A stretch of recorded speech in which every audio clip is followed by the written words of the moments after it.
একজন মানুষের কথা ভাবো, যে ভোর থেকে সন্ধ্যা পর্যন্ত খাটে, বস্তা বহন করে, মালপত্র গুছিয়ে রাখে, আর দিন শেষে যখন তার হাতে আসে সামান্য মজুরি, সে ঘরে ফেরে না, হেঁটে চলে যায় গ্রামের শেষ প্রান্তে একটা বাড়িতে, যেখানে থাকে 7টা শিশু। তাদের কোনো বাবা নেই, কোনো অভিভাবক নেই। ধনীদের মজলিসে তাকে নিয়ে হাসাহাসি চলত, বলতো এই বোকা লোকটা নিজে কষ্ট করে অন্যের সন্তান পালন করছে। আর সালেহ, সে শুনত, কিছু বলতো না, চুপচাপ এগিয়ে যেত, কারণ সে জানত এমন কেউ আছেন যিনি সবকিছু শুনছেন, দেখছেন আর ভুলছেন না। এই গল্প সেই মানুষটার, যে দিয়েছে বিনিময়ের আশা ছাড়াই, ধৈর্য ধরেছে হাল না ছেড়ে, আর আল্লাহ তাকে এমনভাবে দিয়েছেন যা সে কখনো কল্পনাও করেনি। বাজারে যখনই সালেহ হাঁটত, হাতে রুটি আর খেজুর নিয়ে সেই এতিমখানার দিকে, মানুষ ঘাড় ঘুরিয়ে তাকাত, আঙুল তুলত, হাসির শব্দ ভেসে আসত চারদিক থেকে। আবার এই পাগলটা, একজন জোরে বলতো, যেন সালেহ শুনুক এটাই তার উদ্দেশ্য। সারাদিন খেটে অন্যের ছেলেমেয়ে খাওয়াচ্ছে। আরেকজন আরাম করে বসে বলতো, ওকে ছেড়ে দাও, এটাই ওর ভাগ্যে আছে। কিন্তু সালে কিছু বলতো না, পাত্তাও দিত না, এগিয়ে যেত নিজের পথে, যেন বাতাসেও কিছু নেই। কিন্তু তার শান্ত চোখের পেছনে লুকিয়েছিল এমন কিছু যা সে আর তার রব ছাড়া কেউ জানত না। সালে কোনো জমিদার ছিল না, ধনী ছিল না, বড় বাড়ির মালিকও না। সে ছিল একজন মজুর, কাজ করত জহিম নামের এক ব্যবসায়ীর কাছে, যে ছিল শহরের সবচেয়ে ধনী আর সবচেয়ে কৃপণ। জহিম এমন মানুষ ছিল যে একটা খেজুর মুখে দেওয়ার আগে দুবার মেপে নিত, আর সন্দেহ হলে আবার থালায় রেখে দিত। অতিথি আসলে মনে মনে হিসাব করত প্রতিটা লোকমার দাম বাজারে কত। একটু বেশি খেয়ে ফেললে জহিমের মুখ বিগড়ে যেত, যেন কেউ তার গুপ্তধন চুরি করে নিয়ে গেছে।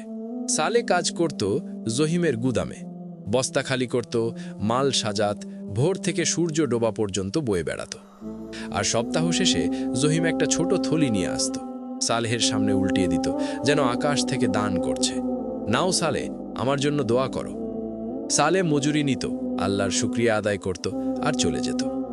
একদিন জহিম সিদ্ধান্ত নিল মজুরি দেওয়ার নিয়ম বদলাবে। টাকার বদলে অর্ধেক শস্য, অর্ধেক তেল আর সামান্য কিছু মুদ্রা। দাতার ভঙ্গিতে বলল, এটা তোমার জন্যই ভালো সালে, টাকা উড়ে যায় কিন্তু শস্য থাকে। সালে শান্তভাবে তাকালো, বলল, ঠিক আছে আবু আল খায়ের, কিন্তু শস্য তো আমাকে রুটি হয়ে দেয় না। জহিম আত্মবিশ্বাসে হাসল, বলল, রুটি বানিয়ে নাও, তেল বিক্রি করে ফেলো, তুমি তো বুদ্ধিমান মানুষ। সালে যা দেওয়া হলো নিয়ে বেরিয়ে এলো। পথে মনে মনে ভাবল, এই লোক আমার ঘাম ঝাড়ানো কাজ নিচ্ছে আর দিচ্ছে শস্য। এভাবে চললে আমার দরকার হবে একটা চাক্কি, একটা উনুন আর একটা দোকান। তারপর হেসে ফেলল নিজেই, কারণ সালেহের ছিল সেই বিরল ক্ষমতা নিজের দুঃখ নিয়েও হাসতে পারা। জহিমের চমক শেষ হয়নি এখানেই। একদিন গুদামে এলো, মুখে সেই হাসি, যার মানে সালে ভালোই জানত। মানে হলো, অতিরিক্ত কাজ চাইব কিন্তু টাকা দেব না। বলল, সালে, আজ রাতে আমার বাড়িতে মেহমান আসছে, তোমাকে উঠান পরিষ্কার করতে হবে, গুদামে থালাবাসন গুছাতে হবে, ভাঙা দরজা ঠিক করতে হবে, পশুদের পানি দিতে হবে আর জ্বালানি কাঠ আনতে হবে। সালে জিজ্ঞেস করল, এসব কি আমার কাজের আগে করব নাকি পরে? জহিম নিশ্চিতভাবে বলল, না, আজকের কাজের বদলে। মেহমানদারি সওয়াব আছে সালে, তুমিও শরিক হলে। সালে কিছুক্ষণ চুপ থেকে বলল, আবু আল খায়ের, সওয়াব দিয়ে তো পেট ভরে না। জহিম হেসে বলল, কাজ করো মানুষ, আল্লাহ ধৈর্যশীলদের রিজিক দেন।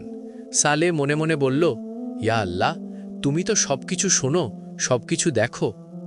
তারপর কাজ করল।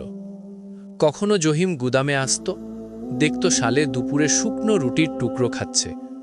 তাজ্জব হয়ে বলতো, সালে, তুমি তো মালের মাঝে কাজ করো, তবু খাও না, এ যে বাড়াবাড়ি রকম সাধুতা। সালে শান্তভাবে বলতো, না আবু আল খায়ের, এটা আমানাত। জহিম বিড়বিড় করে চলে যেত, মনে মনে ভাবত, এই মানুষটা তার সততা দিয়ে আমাকে ক্লান্ত করে দিচ্ছে। একবার জহিম দেখল সালে একটা ছেঁড়া বস্তা সেরাই করছে। বলল, এটা কেন সারাচ্ছ? সালে বলল, এতে এখনো শস্য আছে আবু আল খায়ের। জহিম খুশি হয়ে বলল, তুমি বুদ্ধিমান মানুষ। সালে মনে মনে বলল, না, আমি শুধু একজন ক্ষুধার্ত মানুষ। আসল ধাক্কা এলো সেদিন, যেদিন জহিম এসে অস্বাভাবিক রকম হাসি মুখে বলল, সালে, আমি তোমার মজুরি বাড়ানোর সিদ্ধান্ত নিয়েছি। সালে খুশি হল, কিন্তু সাবধানও রইল। বলল, আল্লাহ আপনার ভালো করুন আবু আল খায়ের। জহিম বলল, হ্যাঁ, আজ থেকে সপ্তাহে একদিন বাড়তি কাজ দেব। সালে একদৃষ্টে তাকালো, তারপর বলল, মানে কাজ বাড়াবেন, মজুরি না? জহিম যেন মহা জ্ঞানের কথা আবিষ্কার করেছে এমনভাবে বলল, কাজ নিজেই তো পারিশ্রমিক সালে, তোমাকে অলসতা থেকে দূরে রাখবে। সালে আলহামদুলিল্লাহ বলল, আর কিছু বলল না। কিন্তু যতই কম হোক, সালে তার মজুরি দুভাগ করত। এক ভাগ নিজের ও পরিবারের খাবারের জন্য, আরেক ভাগ নিয়ে যেত গ্রামের শেষ প্রান্তে সেই পুরনো বাড়িতে। 7টা শিশু থাকত সেই বাড়িতে। কোনো পুরুষ তাদের দেখভাল করত না, কোনো নারীও না, শুধু এক বৃদ্ধা উম্মে হালওয়ান। যতটুকু পারত করত, যা পারত না তাও করার চেষ্টা করত। দূর থেকে সালেহকে আসতে দেখলেই হাত তুলত, বলতো, ইয়া আল্লাহ, তাকে হেফাজত করো, তার প্রতিদান দাও। এই মানুষটা কখনো আমাদের হতাশ করেনি। সালেহ কখনো সিদ্ধান্ত নেয়নি যে সে এতিমদের দায়িত্ব নেবে। যা হয়েছিল তা হলো, একদিন সকালে দেখল একটা ছোট্ট বাচ্চা দোকানের সামনে দাঁড়িয়ে রুটির দিকে এমন চোখে তাকিয়ে আছে যা সহ্য করা যায় না। তাকে একটা রুটি কিনে দিল। পরের দিন তার ভাইকে দেখল। তার পরের দিন জানতে পারল আরও ভাই বোন আছে। আর খেয়াল করার আগেই সালেহ প্রতি 2-3 দিন পর পর সেই বাড়িতে যাচ্ছে, যা পারে নিয়ে যাচ্ছে। বাচ্চারা তাকে ডাকত চাচা সালে। দূর থেকে তার ছায়া দেখলেই দৌড়ে আসতো দরজার কাছে, যেন ঈদ চলে এসেছে। সবচেয়ে বড়টা ছিল উতবা, তীক্ষ্ণ চোখের বুদ্ধিমান ছেলে। সবকিছু নিয়ে প্রশ্ন করত, এটা কত টাকায় বিক্রি হয়, ওটা কত টাকায় কেনা, মাল কোথা থেকে আসে, কোথায় যায়। সালেহ যা জানতো বলতো। কখনো তাকে সাথে নিয়ে যেত বাজারে, নিজের চোখে দেখাতো। ছেলেটা দিনের নাম মুখস্থ করার আগেই মালের দাম মুখস্থ করে ফেলেছিল। দ্বিতীয়টা ছিল হানজাল, ভাইয়ের চেয়ে কম কথা বলতো, কিন্তু তার হাত কখনো থামতো না। ভাঙা জিনিস ঠিক করত, খালি জায়গা দেখলেই চাষ করত। একবার এতিমখানার ছোট্ট উঠানে বীজ বুনেছিল, সবুজ গাছ গজিয়েছিল। উম্মে হালওয়ান খুশিতে কেঁদে ফেলেছিল। সালেহ তাকে দেখলে বলতো, এর হাত সোনার তৈরি। আর ছিল জুয়াইব, ছোট্ট ছেলে, মাত্র 6 বছর বয়সে সালেহকে চিনেছিল। সালেহ যখনই খাবার নিয়ে আসত, সে তার আঙুল ধরত, ছাড়তে চাইত না। একবার সালেহ যাওয়ার জন্য প্রস্তুত হচ্ছিল, জুয়াইব তার কাপড় ধরে বলল, চাচা সালে, তুমি আমাদের সাথে থাকো না কেন? সালেহ হেসে তার মাথায় হাত বুলিয়ে বলল, কারণ আমার কাল কাজ আছে জুয়াইব।